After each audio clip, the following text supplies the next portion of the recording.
2022 article published by Science, the renowned scientific journal, an investigative report revealed fabrication in several scientific articles pertaining to Alzheimer's research.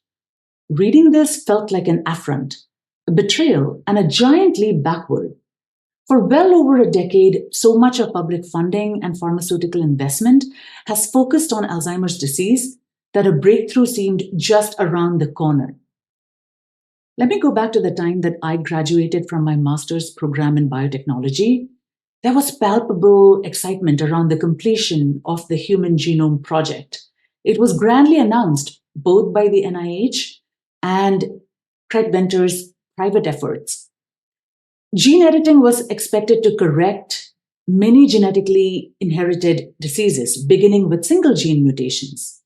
Neurodegenerative diseases, cancer, autoimmune diseases, with promising drug candidates in pharma pipelines were supposed to be treated in the near future as conditions that could be managed.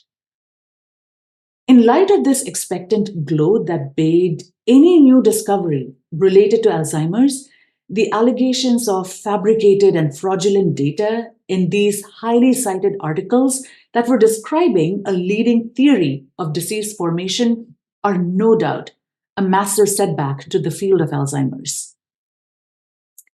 Science.org's investigation into claims of misconduct by a leading researcher who described the dominant theory on the causative agent in Alzheimer's actually reveals how perverse incentives in science can hinder critical thinking. Because scientific journals reward novel work, there is insufficient motivation for researchers to disprove prior theories or attempt reproducibility. After this scandal was unearthed, it was reported that there were scientists who tried to replicate the finding of amyloid beta plaques, the culprit or believed to be the culprit in the formation of brain plaques leading to Alzheimer's, were actually unsuccessful. So this Science article notes wasted funding of over $1 billion by the NIH. In addition, this reigning theory of amyloid beta plaques is believed to have led researchers off into an erroneous direction for 16 years.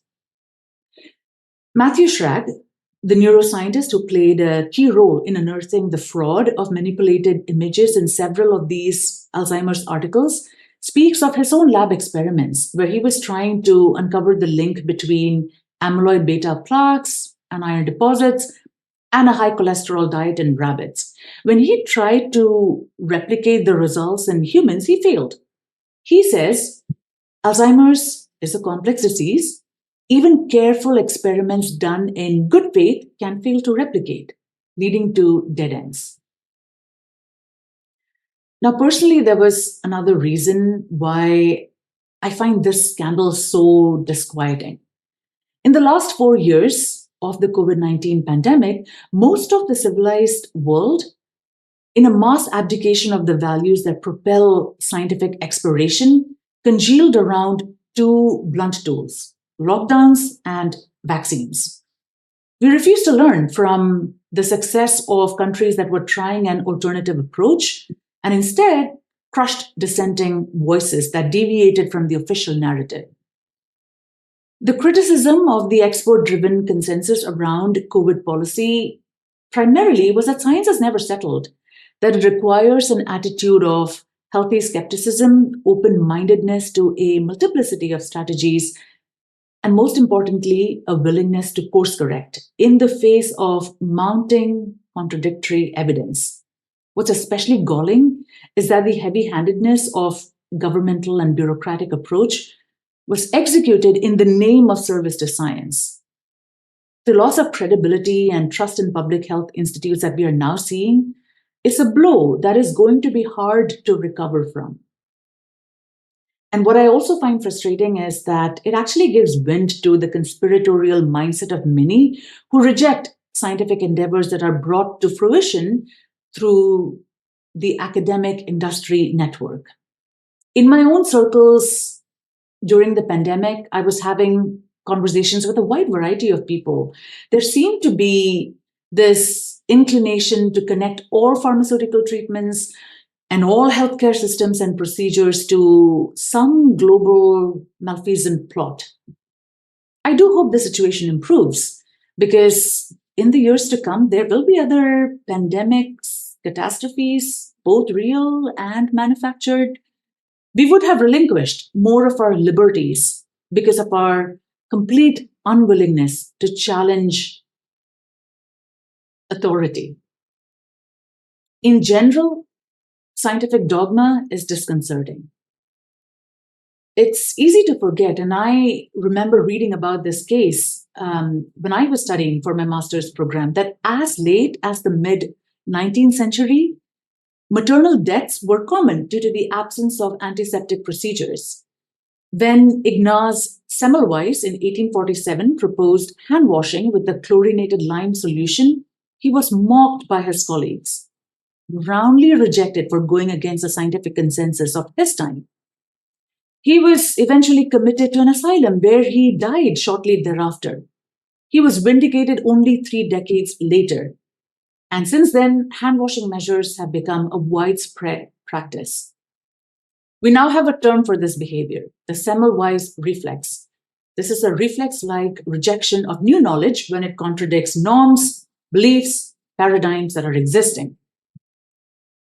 Does make one wonder which of the unfalsifiable theories we currently do not tolerate any questioning of will be cracked open years from now.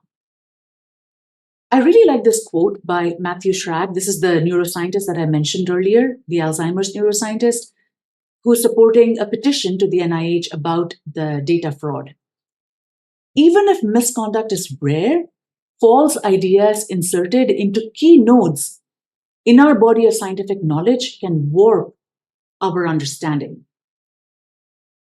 I can make an extrapolation to societal conduct and cohesion in general. We do have an urgent need to rediscover an attitude to engage with differing opinions instead of viewing them as threats. Extreme polarization is negative. This is due in large part due to our attitude to refuse to challenge our intellectual hubris. We need to invite each other into our mental and emotional walls and be willing to accept challenges to our suppositions, our worldviews, our experiences, instead of demanding, acceptance and even celebration of our own thinking. I want to close with this thought, especially directed to fellow Christians. Nuance should be our forte. We have to wait to examine all evidence, and this has to be the norm. I really love how the New King James puts it in the book of Proverbs. The first one to plead his cause seems right until his neighbor comes and examines him. As people who make the case for faith by appealing to reason, pointing to the abundance of historical evidence, the authenticity of biblical manuscripts and evidence, and presenting God as the one who empowers minds to uncover the principles behind the fixed laws that he established in nature, we ought to have a very high bar for what we believe about what's happening in the world.